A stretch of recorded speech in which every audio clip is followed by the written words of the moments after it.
Kenapa saya awali dari sosialisasi visi dan misi?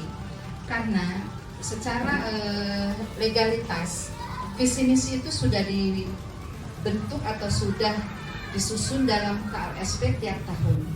Tapi di PMN itu ada RHK yang harus betul-betul dibuktikan bahwa pimpinan sekolah itu mensosialisasikannya kepada warga sekolah.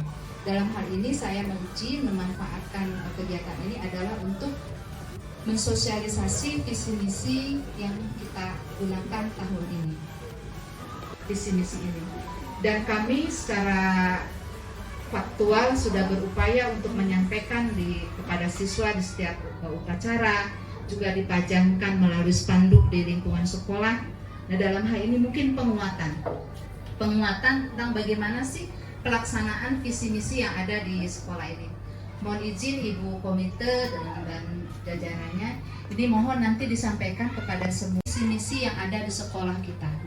Berbanggalah orang tua siswa di sekitar kita yang sudah bisa memasuki ke sekolah kita ini, apapun keadaannya. Artinya ketika kita sudah menjadi anggota 158 Bangkasari, kita punya kewajiban untuk memajukan dan mendorong upaya-upaya dan program-program yang sudah direncanakan dan dilaksanakan. Faktor yang harus kita capai itu tidak dicapai oleh saya sebagai pimpinan, Pak Rio, Pak Ami sebagai tim manajemen di Teren, Bapak Ibu sebagai wali kelas atau yang PJOK, yang PI, atau Ibu sebagai komite, tidak. Tapi oleh semua warga sekolah, termasuk Pak Nanang, Pak Sapar, itu adalah bagian dari komunitas yang ada di sekolah kita. Datang ke musola duha minimal 2 rakaat saja. Nah, itu sudah menjadi contoh ketika anak mendengar, anak-anak itu minta izin ya 5 menit, ibu ingin duha dulu. Dengan mendengar, oh ibu duha, berarti saya juga nanti mudah-mudahan saya bisa duha. Nah, itu salah satu penanaman keimanan, dan diharapkan dengan fondasi yang didasarkan di SD itu akan melekat terus menjadi orang yang beriman dan bertakwa. Itu yang pertama. Lalu yang kedua, yang cerdas. Cerdas di sini bukan berarti cerdas pintar secara IQ semata. Secara emosionalnya, secara intelijensinya, secara sosialnya, secara berkehidupan bermasyarakatnya. Diharapkan anak-anak kita itu sesuai dengan tahapan kelas 1, kelas 2, kelas 3 sampai kelas 6 memiliki kecerdasan ini. Sebagai contoh, bagaimana anak yang cerdas bisa memilih jenis makanan misalnya. Di kita ada program tumis, tumbler, dan misting. Kalau anak yang cerdas bisa berpikir, oh disuruh membawa tumbler atau misting, berarti saya harus jajan yang sehat. Itu kan cerdas, anak bisa berpikir sendiri. Ini HP, minta bantuan dari pihak orang tua dan keluarga, termasuk bapak dan ibu di kelas, bagaimana kita menyikapi secara bijak kegunaan HP.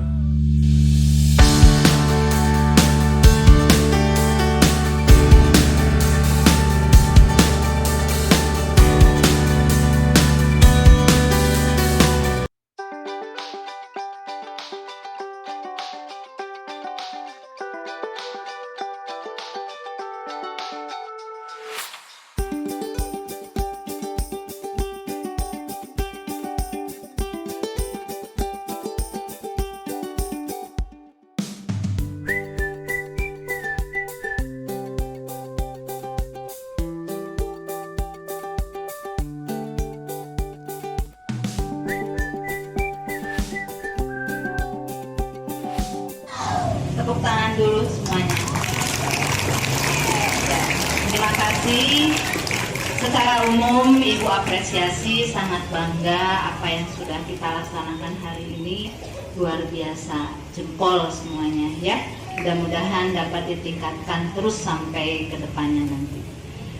Izin Ibu ingin sedikit mengisi pengumuman pada kegiatan ini berkaitan dengan program sekolah. Salah satunya, sekolah harus dapat mensosialisasikan visi misi sekolah. Ya, siapa yang sudah tahu visi misi sekolah kita? Coba untuk yang di depan ibu menghadap kiri. Coba hadap kiri, gerak. Coba lihat yang ada di spanduk. Baca dulu sebentar. Visi SDN 158 Babakan Sari, Babakan Surabaya, Kota Bandung. Sudah baca? Sudah baca? Oke, sekarang hadap kanan, gerak. Minimal terwakili oleh teman yang ada berdekatan dengan visi, ya. Supaya semua tahu, ibu ingin bacakan visi sekolah kita. Mohon diikuti. Bisa dipahami? Suruh apa? Mengikuti apa yang ibu bacakan, ya. Visi SDN 158 Babakan Sari, Babakan Surabaya.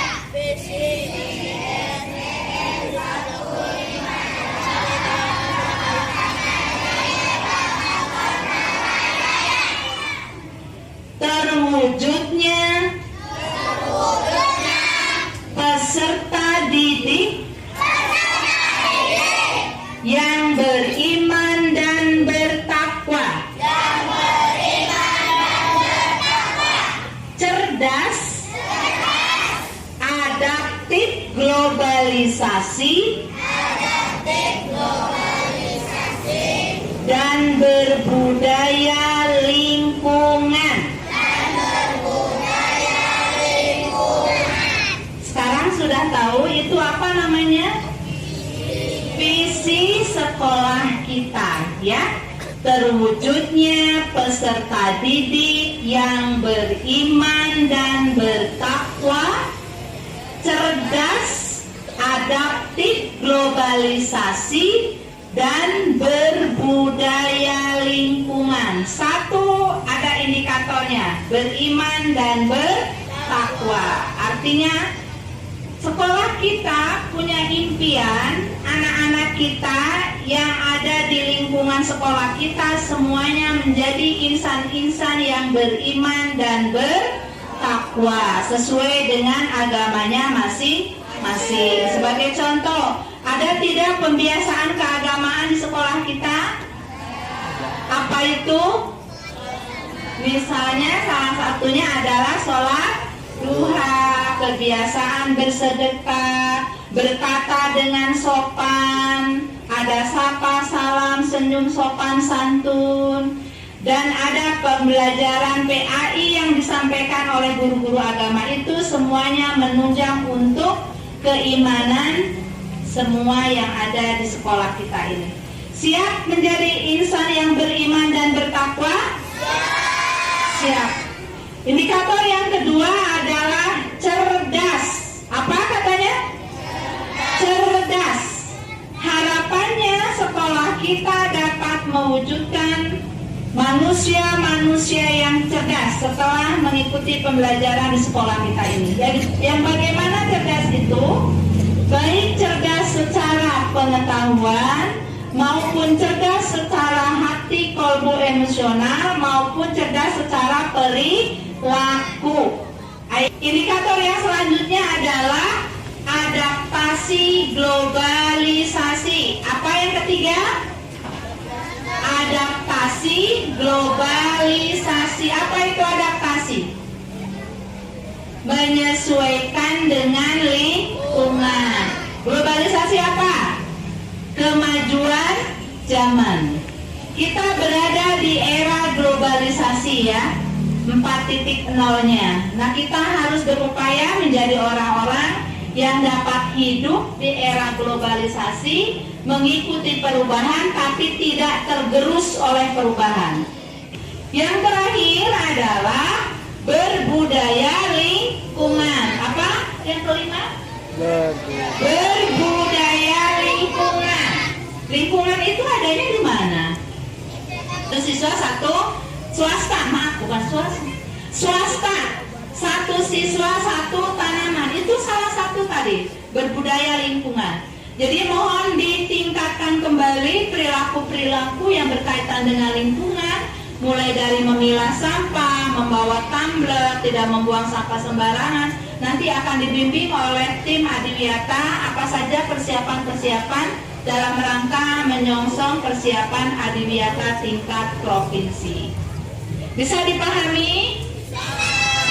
Terima kasih, mungkin dari Ibu cukup sekian. Mudah-mudahan apa yang Ibu sampaikan ada manfaatnya dan dapat kita kerjakan dan kita terapkan di lingkungan kita ini yang tercinta. Terima kasih, wabillahi taufiq wal hidayah. Wassalamualaikum warahmatullahi wabarakatuh.